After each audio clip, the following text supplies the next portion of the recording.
Manjakatoera dia nivonoan'ny Frantsay-mpanjana tany mazava ho azy. Iny tsy adinevitra iny mipetraka tsara izay. Andriamatoa Andry Rajoelina na tiana na tsy tiana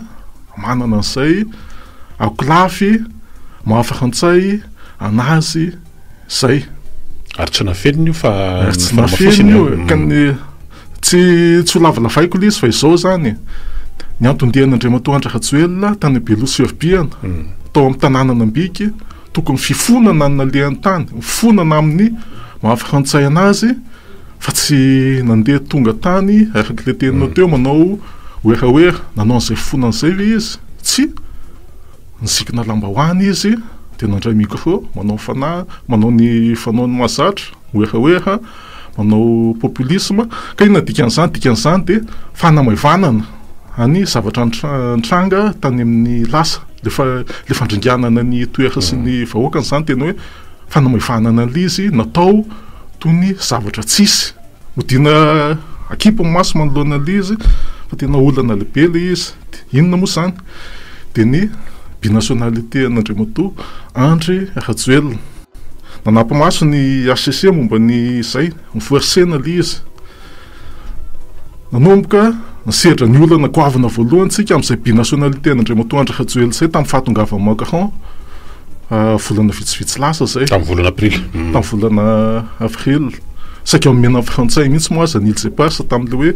cogestion fa misaotra ihany nisy an'le ramatoa kely eo amin'ny ministère-ny Maillot nanamokon-doha izy dia nasamy fanatrika tamin'ny voalohan Andry Rajoelina zany izy dia ny point de vue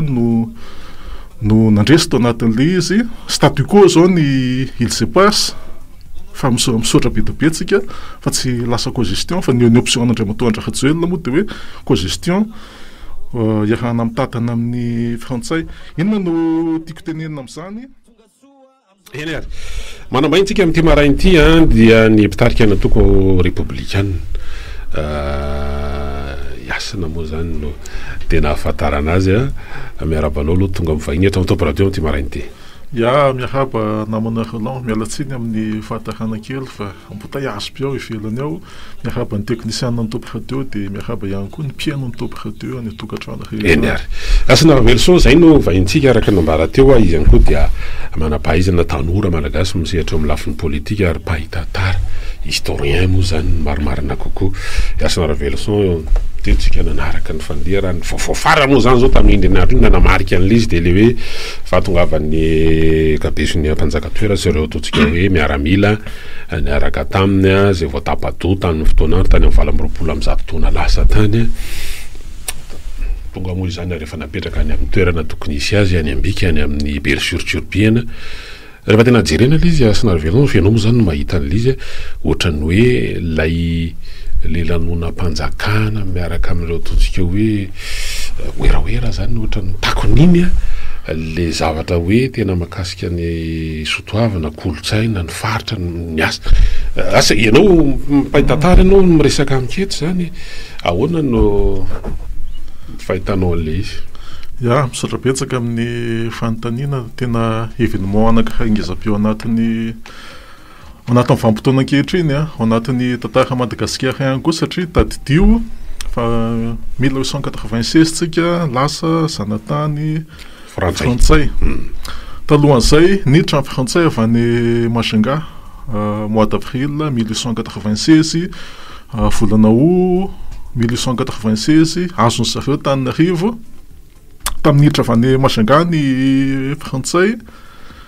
nijerena fotsiny nijereny sakalava fotsiny satria maninona satria hoe ny Frantsay andeha hiady amerina tsy afiaranay zany io sy ny sakalava dia niditra fotsiny avy Majunga tonga teto Tananarivo volana août 1896 babo Tananarivo azon'ny Frantsay teo amin'izay ny Frantsay vao niteny hoe tsy nimerina ngeny nahatongavanay teto fa aka Madagasikara dia eo vao nanomboka taitra daholo amin'izay ny fanjakana hafa ankoatra ny fanjakana merina zany nanomboka an-kiomy nanangam-piadiana zany dia ny sakalava mena be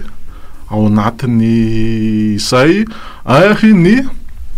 fampandritany tany Menabe no anisany nanamarika indrindra any fampandritany nataony Galeny satria ny famonoana ny mpanjaka toera io dia tena fananina mihitsy hoe atao exemple ary tena fandringanana le izy fa tsy hoe fifandonana no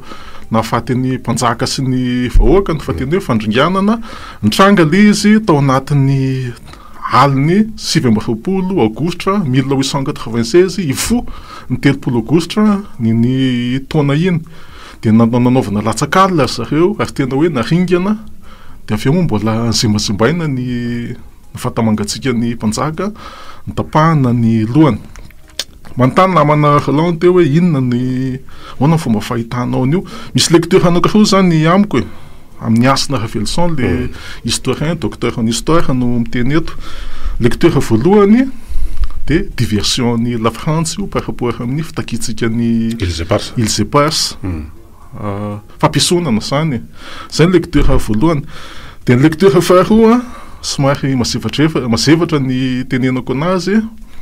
ka aloha apetrako aloha le jalon alohan'ny atongavako any amin'le valiteny satria mavesatra ho any zavatra ho teneniko avy eo. Mpanjaka toera dia nivonoan'ny Frantsay mpanjana tany mazava ho azy. Iny tsy adiny hevitra iny mipetraka tsara zay. Amintsika miteny zao misy olana lehibe mipetraka eto Madagasikara. Hodina akipa maso manoloana l'izy fa tena olana lehibe le izy. Inona moa zany? Dia ny binationalité an'Andriamatoa Andry Rajoelina. Nanampamaso ny HCC momba ny zay, nifoarsena le izy. Nanomboka niseritra ny olana goavana voalohany tsika amin'izay binationalité an'Andriamatoa Andry Rajoelina zay tamin'ny fahatongavan'i Macron volana vitsivitsy lasa zay. Tamin'ny volana Aprily. Tamin'ny volana Avril. Saika omena Frantsay mihitsy moa aza Îles Éparses tamin'le hoe co-gestion fa misaotra ihany nisy an'le ramatoa kely eo amin'ny ministère-ny Maillot nanamokon-doha izy dia nasamy fanatrika tamin'ny Andry Rajoelina zany izy dia ny point de vue no nandresy tao anatin'le izy statu quo zao ny Îles Éparses fa misaotra be tsika fa tsy lasa co-gestion fa ny option an'Andriamatoa Andry Rajoelina moa dia hoe co-gestion iarahana mitatana amin'ny Frantsay. Inona no tiako tenenina amin'izany? Andriamatoa Andry Rajoelina na tiana na tsy tiana manana an'izay akolafy maha-Frantsay anazy zay. Ary tsy nafeniny io fa tsy nafeniny io tsy ho lavalavaiko le izy fa izao zany ny antondian'Andriamatoa Andry Rajoelina tany Beloha-Suribiana tao amin'ny tanànana Ambiky tokony fifonana nalehan'ny tany, mifonana amin'ny maha-Frantsay anazy fa tsy nandeha tonga tany araka le teninao teo manao oeraoera nanao an'izay fifonan'izay le izy tsy nisikina lambahoany izy dia nandray micro manao manao ny fanaony mahazatra oeraoera manao populisme ka inona dikan'izany dia fanamaivanana any zavatra nitranga tany amin'ny lasa le fandringanana ny toera sy ny vahoakany zany tena hoe fanamaivanana l'izy natao toy ny zavatra tsisy nefa faty nge zany rehefa nanao fadisony ianao tany amin'ny lasa tokony mifona aloha fa tsy samisanao tsy miresaka an'izay ataoko hoe mififandraisana firenena sy firenena diferena ko iny zavatra ataontsika hoe lafiny faharoa zay nitenen'ny Asina Ravelson iny hoe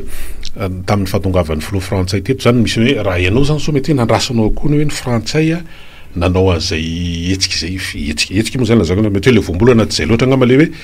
niaiky ny abibina nataony tamin'ny fotoana fanjanahantany teto Madagasikara tamin'ny zareo tamin'ny Frantsay sy ny Arméniana ataony zareo koa ny Frantsay sy ny Algérie le hoe nanao reconnaître zany le tokony nisy an'izay koa raha mianao zany zany dia hoe tamin'ny filoha Macron nandalo teto dia tokony zay ihany koa no antondiany teto hoe dia niaiky tokoa zay fa nisy ny abibina nisy ny ohatra zao dia manao ny réparation fanaraka amin'izay fa mbola tsy nisy an'izay aloha officiellement raha ny ohatra zay koa zany nietrika teo hoe raha mianao zay fanazavanao zay dia hoe ny Frantsay nanimbazimba namono nandrignana nefa mbola olona mizaka nyzo pirenena Frantsay koa ny tonga tany ohatrany hoe zay mihitsy le izy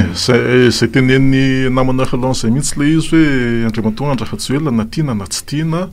any amin'ny akolafy frantsay manana an'izay akolafy mahafrantsay anazy zay izy tsy azo tsika eritreretina mihitsy hoe ny ambassadeur de France tonga tany na ny ministre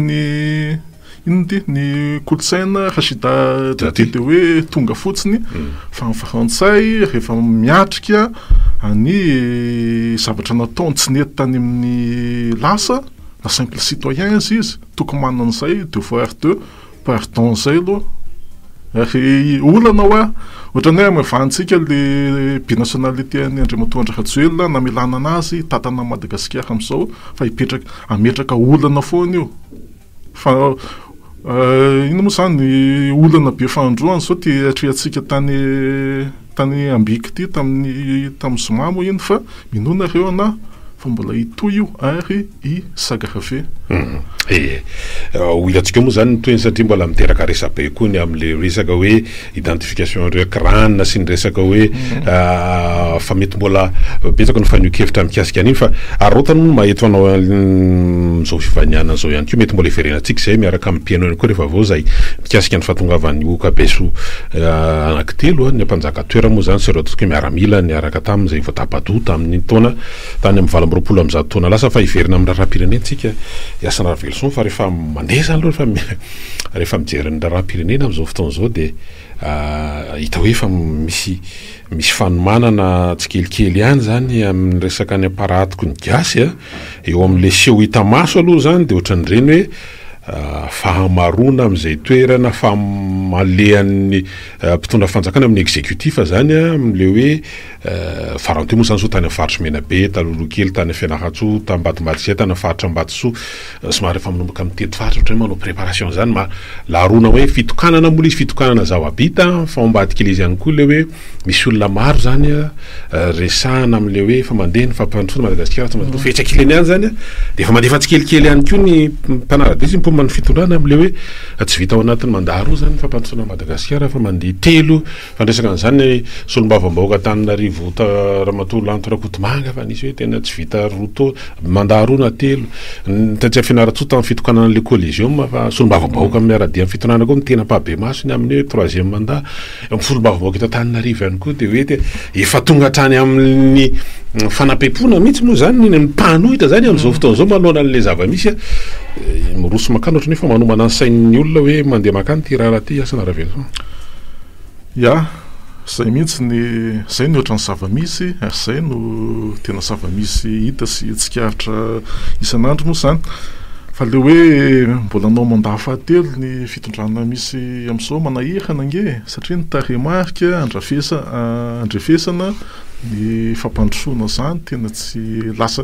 raha ohatra ho any varatra ny lalana ny tondrony zareo lasa makany atsimitsika raha ho any atsinanana lasa makany andrefana zany hoe tena mibrioka tanteraka tena any lalana mifanohatra tanteraka ka le anao mandoa hoe anao troisième mandat zany aloha kivikivy raha hoe mbola ho any amin'izany Madagasikara satria rehefa manao politika ianao firenena no resaka fa tsy ny atrehetran'olona de ny mety hoe mahatonga ny zareo anaty fitondrana manao an'le andran-kandrana ary tena sa mihitsy izy de ny fanoerana atreto mbola marefarefo ka raha ohatra zany ny zahay mpanohatra mbola mitoy le kilemiliminay amin'izao le fitavozavozana de ahina tena ahina ny atongavana any am'le zavatra tsy irina ka mety andehanana zany troisième mandat na tsy troisième mandat zany de ny herin'ny fanoerana misy amin'izao ihany any io fa rehefa malemy ianao mazava ho azy fa izy manao politika fahefana ny ilainy hijanona eo faran'zely io fa ny any amin'ny fanoerana mibolina amin'izao satria raha menao le solombavambahoaka ny boribory-tany fahadindra tany revorivohitra aloha zany de tena zay resahanao zay tokoa le hoe maneo an'le hoe fahalemen'ny mpanohitra rehefa mameisa mihitsy moa zany zay olona firy kely tsy haiko 10,000 rial za firy raha betsaka ny statistika omeny manoloana zany tsy fantatro moa raha hoe novokatra nisy tao anatin'ny fifidianana amin'ny fandimbo raha ohatra ka mifanaraka amin'izany tenenina zany na de efa miena toerany toy ny fianatra rehefa nikisaka tsikelikely nakany amin'ny fombanany miaradia amin'ny fitorana toko viny avadia amin'ny fanoherina sao dia mazay no mahatonga an'le izy hoe manoloana andreo ataontsika sahanasa samihafa zay resan'ity fitondrany ity dia mety resy lahatra inona tokoa moa zany no anoherana amin'izao fotoan'izao fa ndao ary iaradia zavatra sarotra aloha zany zany antaniny namana lansany dia sarotra amiko ny andeha hiditra any amin'izany satria hoe le lalana le Madagasikara amin'izao miditra anaty lalina andava isan'andro dia ozy ianao hoe ny solombavam-bahoaka ny firaisana fahadimy any aminay ihany zany dia mampatsiahy nge za fa le hanamana iny nge tsy hoe le hanamana moa zany fa le hangah iny ka resy izy tamin'ny fifidianana solombavam-bahoaka teo hoe ary ahoana moa zany manahirina miteny anazy rehefa ohatra ny hangah iny no resahany namana Roland dia ozy aho hoe tsy raisiko sérieux reny fa klaseko amina personnage folklorique ka tsy afaka maly anazy tsy afaka andray sérieux ny zavatra tenenina fa mampome iverina am'le hoe mikilemlemina mety hoe fangina na hoe komoramora zay ataony aty amin'ny fanoherana iny resaka ina le fototry ny olana zany raha ohatra ka zay no ahafahana miresaka azy araka ny fahitan'ny atoko républicaine Yasser Velson lizy tsy mitovy fomba fijery ve mbola resaka olana amin'ny resaka leadership raha vao tsy zay dia no mitarika dia olana sa tsy fampina moyen ve fa ny hevitra mety mba misy ihany sa ina mety mahatonga an'ilay zava-misy amin'izao fotoan'izao zany ny fahitako anazy ny olana ny opposition classique ny ataoko hoe ny opposition classique en séance no tiako tenenina amin'izay dia olana mifandray tamin'ny fifidianana filoham-pirenena tamin'ny 2023 teo ny fanaraka ny candidat raiky amby folo saikandray anjara atao anatin'le fifidianana zany hoe boycotena le izy tsy atao le fifidianana dia amin'izay miaka rery eo le candidat mpanjakana fa saingy dia herinandro mialohan'ny fifidianana nisy olona nivadika atao le olona mivadika eo zany no legitimeany fitsanganany fitondrana amin'izao kanefa le olona nanao an'izay fivadian'izay zareo no mitaky ny hoe fitariana ny fanoherina zany amin'izao ka raha ohatra zay tsy andeha mihitsy le izy satria pseudo opposition no misy nge fa ny enjeu-ny fanoherina amin'izao dia hoe misy ainga vaovao mihitsy misy olona vaovao mitsangana dia mahasarika ny herim-panohatra manontolo mandraky androany ity kanefa za malala hoe misy any ambadika any fa treto mbola tsy mihemerge mbola tsy misongadina tsara le izy aloha fa eo an-dalana ao mpanaovana construction zahay zao anatin'izany tsy za le olona fa misy any fa mbola manaloka aveno le hoe tahotra ny tsaiko mpitandro filamenana ny fitsarana satria zany koa ny zavatra nisy indrindra fa ohatrany hoe tamin'iny mandat voalohan'ny Andry Rajoelina iny dia saika aksesesy mihitsy ny fampidirana ponjana ataontsika hoe mpitarika politika mpanao gazety ny ohatra zany tsy mbola falalavitra n'izany tranga atao anatin'izay ataontsika hoe iritoana mahery zay mbola manaloka ny aty amin'ny fanoherana ve zay le ataontsika hoe ny fampiasana moa zany sany mpitandro filaminana sy ny aty amin'ny fitsarana izay ka mahatonga an'ilay ohatrany hoe ohatrany hoe kilemilemy zao aloha rehefa manao politika zany ianao rehefa ohatra olona tena voabe rehefa hoe mbola kely ianao mbola fahatanoranao ianao dia efa kolokoloina atao anatin'ny tontolon'ny politika dia tokony fantatrao fa rehefa manao politika ianao dia mety zavatra hitranga koa ny fikadrana ny tsy fahitanao ny vady aman-janaka ny fahafatesana ao anatin'ny zavatra mety hitranga zany ka tsy raha olona tena hanao politika tena vononanao politika tokony efa mivonona amin'izany fa ho anareo amin'ny hoe mbola zany ve liaina satria za zao ohatra ny hafahafa be amiko hoe raha nareo amin'ny atoko républicaine mbola eritreretra an'izany hoe mety hoe fahafatesana mety hoe gadra fangatsika tsika nefa miresaka hoe tany ny démocratika zany démocratie fa tsy afaka mandeha amin'izany ve hoe ny hevitra hoe fifidianana zany tiany fa maninona tsy maintsy hoe maninona no mbola eritreritra zany hoe mety ho fahafatesana na oety fikadranaanao ty miteny hoe fitany filaminana fitsahana sy ny sisa zange ny setranyzany voasambotra ianao de ikatra na élimination physique fotsiny zao anatin'ny zavatra mila eritreretinao zany rehefa hoe anao politika anao fa ny politika tsy le tohave foana nge tsy ny vola ny vehivavy sy ny voninahitra foana fa misy côté envers koa le izy karaha olona tena vonina de mila manala an'izany zany asa hoe zay le teneny gamba hoe ny sehatra politika malagasy am'izao mila tena refondation mihitsy satria na misy am'izao alo ny amin'ny fitondrana olona tonga par accident teo ny aty amin'ny fanoherana koa ny opposition classique ohatr'izay ihany koa olona tonga par accident tao anatin'ny sehatra politika de tsy azony tsara le enjeu zany anatin'le fanaovana politika de io mahatonga le jeu ny olona amin'ny akapobeny eto amintsika moa zany zao mbola tsy hoe voafetra ho an'ny atoko politika ihany ny fidirana ao anatina ataontsika hoe fifidianana fa na tsy miankina ihany ko zany de mandeha ao anatin'le izy ary mirona tsikelikely makany am'izany ary raha ohatra jerena amin'ny olona ny olo-pirenena zany rehefa tonga ny fandehan'ny fifidianana de manomboka mandeha miamatoky ny any amin'ny tsy miankina no ny aty amin'ny politika ahoana ny anazavana zany ny asana ravelso be loatra nisany antoko politika misy eto Madagasikara am'izao telonjato latsaka izy rehefa be da be loatra ninareo ary mbola nanamenao zany tateo arina ngeky ka zay voniny zay am'le fanadiovany hoe ohatra zay no ilainy be loatra nisany antoko politika nefa le firenena mahantra be rehefa betsaka ohatra zay nisany antoko politika tsisy débat d'idée mandeha afaka hitan'ny olona satria be loatra ny hevitra de rehefa tsisy ny débat d'idée désintéressé amin'ny politika ny olona de rehefa tonga ny fifidianana lasa mila manambitamby mpifidy ianao zay vao tonga mandeha mifidy ny olona zay olona lany eo inona ny atao mamerina ny volany de tsisy mandeha amin'loany ny fitantanana firenena no hiafarany de zao misy Madagasikara zao zay le vahaolana avy aty aminay hoe